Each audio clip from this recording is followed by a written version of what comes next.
മൂവാറ്റുപുഴ കല്ലൂർക്കാട് എസ്ഐയെ വാഹന പരിശോധനയ്ക്കിടെ കാറിടിച്ച് കൊലപ്പെടുത്താൻ ശ്രമിച്ച കേസിൽ പ്രതികൾക്ക് രക്ഷപ്പെടാൻ പോലീസുകാരുടെ സഹായമുണ്ടായോ? കേസുമായി ബന്ധപ്പെട്ട രഹസ്യ വിവരങ്ങൾ പ്രതികളിൽ ഒരാൾക്ക് ചോർത്ത് നൽകിയത് ഗുരുതര വീഴ്ചയാണ്. അതിൻ്റെ അടിസ്ഥാനത്തിൽ കേസിൻ്റെ അന്വേഷണ ചുമതല കല്ലൂർക്കാട് ഇൻസ്പെക്ടറിൽ നിന്നും മാറ്റിയിട്ടുണ്ട്.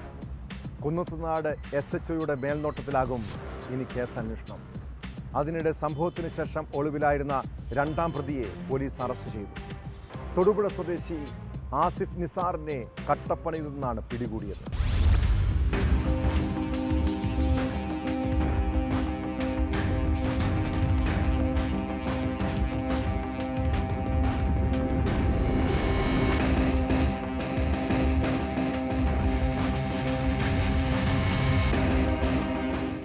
ഇക്കഴിഞ്ഞ 14-നാണ് കേസിനാസ്പദമായ സംഭവം നടന്നത്. മൂവാറ്റുപുഴ കദളിക്കാട് ഭാഗത്ത് വാഹന പരിശോധന നടത്തവെയാണ് കല്ലൂർക്കാട് SI മുഹമ്മദിനെ തൊടുപുഴ സ്വദേശികളായ മുഹമ്മദ് ഷെരീഫ്, ആസിഫ് നിസാർ എന്നിവർ ചേർന്ന് കാറുകൊണ്ട് ഇടിച്ചു വീഴ്ത്തിയത്.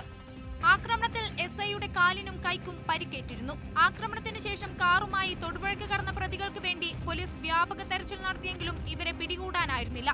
പ്രതികൾക്കായുള്ള അന്വേഷണം ഊർജിതമായി നടക്കുന്നതിനിടെ ഒന്നാം പ്രതി കോടതിയിൽ കീഴടങ്ങി. തുടർന്ന് നടത്തിയ അന്വേഷണത്തിലാണ് കേസിലെ രണ്ടാം പ്രതി തൊടുപുഴ സ്വദേശി ആസിഫ് നിസാറിനെ കട്ടപ്പനയിൽ നിന്നും പോലീസ് അറസ്റ്റ് ചെയ്തത്.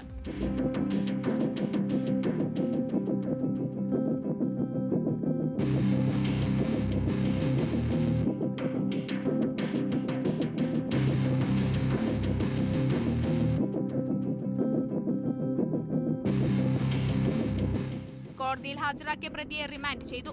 ഇയാൾക്ക് വേണ്ടി അടുത്ത ദിവസം തന്നെ കസ്റ്റഡി അപേക്ഷ നൽകും. കോടതി അനുവദിച്ച കസ്റ്റഡി കാലാവധി പൂർത്തിയാക്കിയ ഒന്നാം പ്രതി ഷെരീഫിനെ മൂവാറ്റുപുഴ കോടതിയിൽ ഹാജരാക്കി റിമാൻഡ് ചെയ്തു. ഇതിനിടെ കേസിന്റെ അന്വേഷണ ചുമതലയിൽ നിന്ന് കല്ലൂർക്കാട് ഇൻസ്പെക്ടറെ മാറ്റി പകരം കുന്നത്തുനാട് ഇൻസ്പെക്ടർക്ക് ചുമതല കൈമാറിയിരുന്നു. കേസുമായി ബന്ധപ്പെട്ട ചില രഹസ്യ വിവരങ്ങൾ പ്രതികളിൽ ഒരാൾക്ക് സ്റ്റേഷനിൽ നിന്നു തന്നെ ചോർന്നു കിട്ടിയെന്ന വിവരത്തിന്റെ അടിസ്ഥാനത്തിലാണ് നടപടി.